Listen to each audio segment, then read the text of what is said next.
Right then, we've been staying at the Harborside Inn in Boston, and it's proved to be a good hotel in lots of reasons, but also there's some downsides. So let's show you firstly around the room, and we will then talk about the location and what we've been up to the last 3 days. Morning all, by the way. So let's start over this side, which you can see there's a huge mirror. I don't really understand why it needs to be this big, but it's been fabulous for getting ready for going out. What I keep telling myself is this is quite a normal sized mirror, and then that makes me feel a little bit more slim. But you've got a cupboard here. So this is your wardrobe. Let's open up the door. So you've got some storage here, which has been adequate for our 3-night stay, and they provided you with quite a few hangers, which is always helpful. And you've got an iron and a ironing board. So that's been good for just hanging on a few bits and pieces up while we've been here. And over this side of the room also, real positive about this room is a bathroom. There's a huge shower here, which has been really, really hot.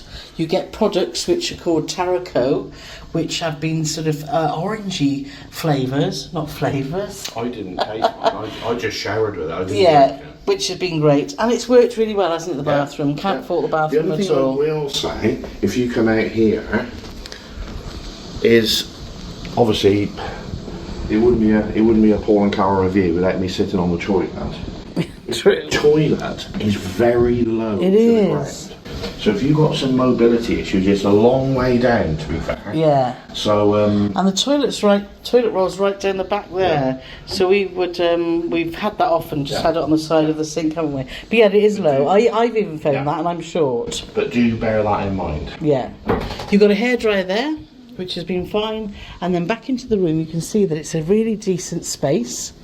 The bed's been very, very comfortable. Either side of the bed you've got you've got US flat pin sockets, as you can see, so make sure you bring your adapters. Do check out, if you're looking for adapters, do check out our Amazon store, because we've got lots of kit in there. 2 drawers there, which we haven't needed to use. And over here, if you can see, we've got like a little bit of an entertainment centre, haven't we? We have, and it's probably a first in all the hotel rooms we've reviewed. It's got a DVD player. Yeah. That isn't the first. No. What is the first? It's got a VHS cassette. I know, I haven't seen them for years. But anyway, I haven't used that. No. Television wise, stacks and stacks and stacks of channels. Yeah. If you want American sport, you'll never leave the room. And there's all got lots of our favourite shows like Chicago PD and crime. FBI's and all that sort of crime stuff that you would expect in an American hotel room. But too many adverts. Too many adverts. A massive safe, one of the biggest safes we've ever encountered. You see there. Fitted our 2 laptops perfectly, and also got a big fridge, and you've got a nice area in the top, ice area, freezer. Yeah. a freezer. We made some ice about 2 days ago. Oh, we forgot. And we only remembered this morning. We did.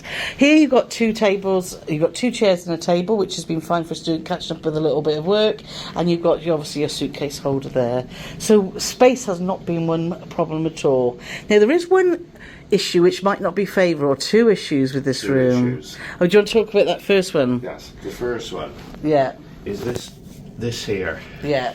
It's like either the mattress needs to be bigger, or the base needs to be smaller. Yeah. Because the moment we walked into this room, I said to Carole, I wonder how many times I'm going to hit my leg on that. And how many times has it been? A lot.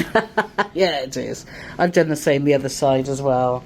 So yeah, so you just need to be careful and be aware of that. And the other is, you come here, we'll have a look at the view. Now, there was blinds down. We've just, if Paul opens up the curtain. Well, you need to brace yourself for this. Yeah. So this is the view. You're actually looking internally into the hotel to sort of the lift shaft. As you can see, there's the lifts over there. And I'll pop a picture in here from the other side so you can see what we mean. So if you're looking for views of Boston, if you look up, you can see there's the roof there. Views of Boston, then this isn't the room for you. And we don't know what the weather's like outside, do we? Because, that's why I said to Carole to pan up, it's got a roof on it. So if you're wondering, what shall I wear today, and you look out the window, you'll have no clue. Because if it's raining or snowing or whatever, it's a real job to tell because it's got a roof on it. It's a really funny space that you. It is. It's hard to understand why it's there. But it is. But it is what it is. But apart from that, we've been absolutely happy in this room. Now let's talk about location. Before we talk about location, I'd like to interrupt this broadcast to direct you to this here. Oh yes. Now,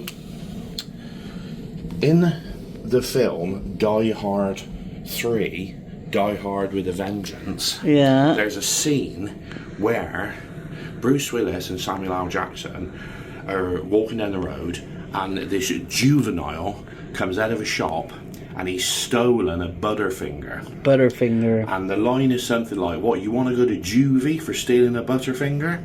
So, off the strength of that, I thought, wow, if that kid's trying to steal one, they must be worth stealing. But I didn't steal it. I paid for it from the 7-Eleven. I have to say, that is one of the worst bars of chocolate I've ever encountered. It's like the driest thing ever. It's like they've got sweepings up off the floor and wrapped it in chocolate. Anyway, it wasn't to Paul's taste, but the point of this whole back to the room tour is 7-Eleven, which is literally next door. Yeah. So for us, just to get some, we love our Chris, don't we, and our little bits of drinks and stuff. So having a 7-Eleven next door is perfect. The other thing that's really handy is you get the book here on the table. You've got a top 10 Boston book, so if you wanted to take that out, as long as you leave it when you go, that's there. You get free Wi-Fi, and you also, down in the basement, you can get some ice. Now, also location-wise, right outside the door is the Aquarium train line. So it's easy to navigate Boston. Boston's easy to walk around. It's a fantastic city. But from here, you are literally 3-minute walk from Quincy Market with all fantastic restaurants. We've been to Ned Devine's. We've been to quite a few restaurants now, haven't we? And had fantastic food and drinks in this area. There's a good couple of Irish bars. There's Sissy K's, which is another quiet bar. So lots and lots of eateries. And also what's good is next door is a clock tower.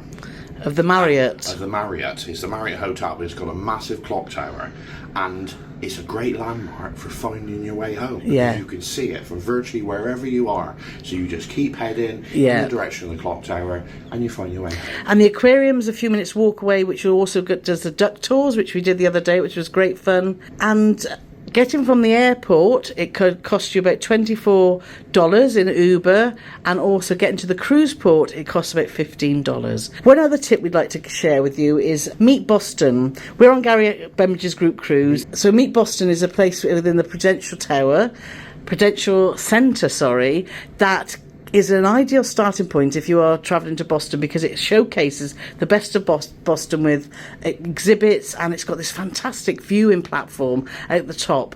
And we're so glad we did that, because it really obviously showed us what the best of Boston. We've had 3 days here, and it's been absolutely fantastic. We're just going to get on the Celebrity Eclipse, so come on then, Paulie. Let's go.